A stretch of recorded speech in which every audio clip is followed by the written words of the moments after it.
In 2020, during the pandemic, my husband and I did a lot of sewing. We sewed, as you can see here in the video, these are tea towels that were made into bags. We made scrubs. All the fabric was donated.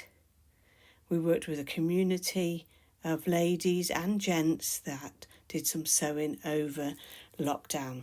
And we made all sorts of things.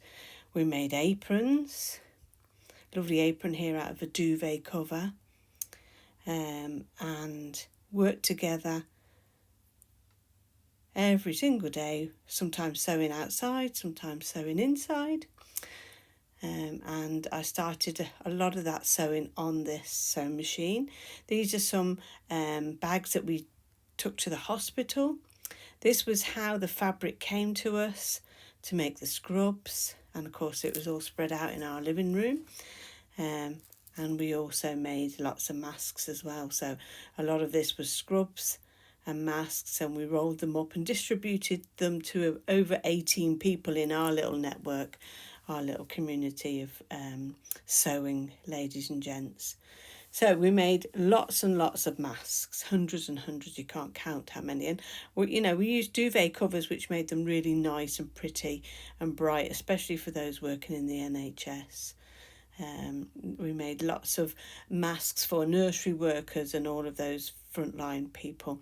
This is just a trail or a bunting of masks that I was sewing on that day.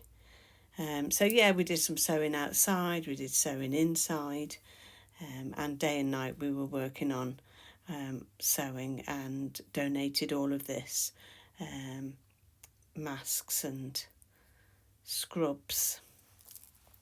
Then some companies got in touch with us to do some plain masks. We did masks for Black Lives Matter, and some private masks, and some beautiful children's masks as well.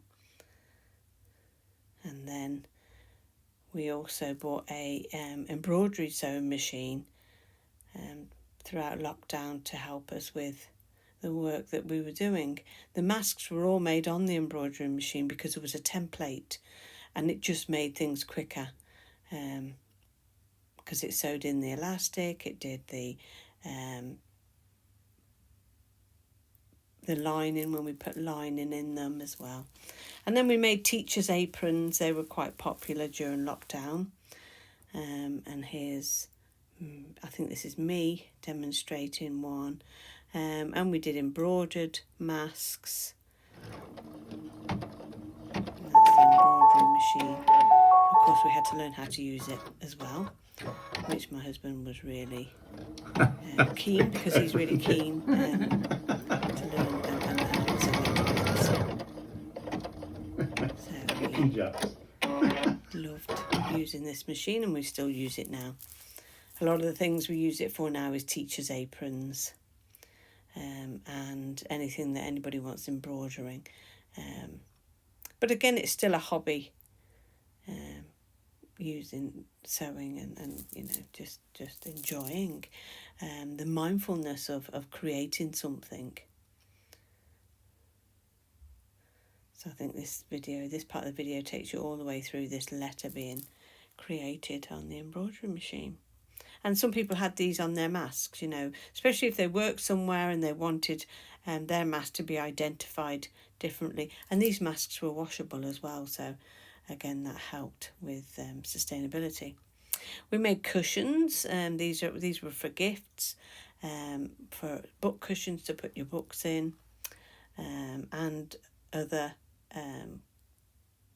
embroidery templates to make some nice scenery, or pictures, or bags or cushions. And then that's our machine. And then this is a custom order for an organisation, and they ordered multiple masks with their work logo on, and they ordered them all in black. These were actually construction workers. that's their colour scheme as well, the bright green, the lime green. And this and we actually used bedding. We used polyester cotton mix fabric here, and we were buying all of our bedding from Dunelm, because it was cheaper to get the masks out of that. And that's what a lot of people who were doing sewing over the pandemic and over lockdown were using.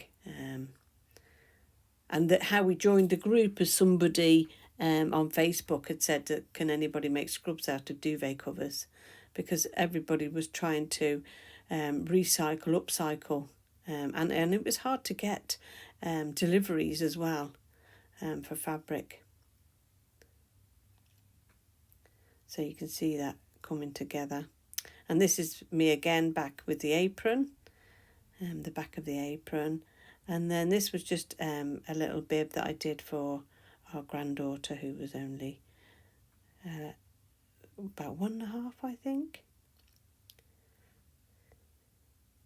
So you can choose a motif and put their name on. And then we did masks again for those that needed to see their mouth. So for people who were signing. And this is my niece who's just demonstrating. And then we did some nice designs on the masks. There were also some masks. People wanted a band at the back with some buttons so they could loosen the mask or tighten it. And obviously this is some images from a contractor. It was a barber shop that asked us to do masks. An ice cream parlour asked us to do masks, and so on. So that was us in lockdown.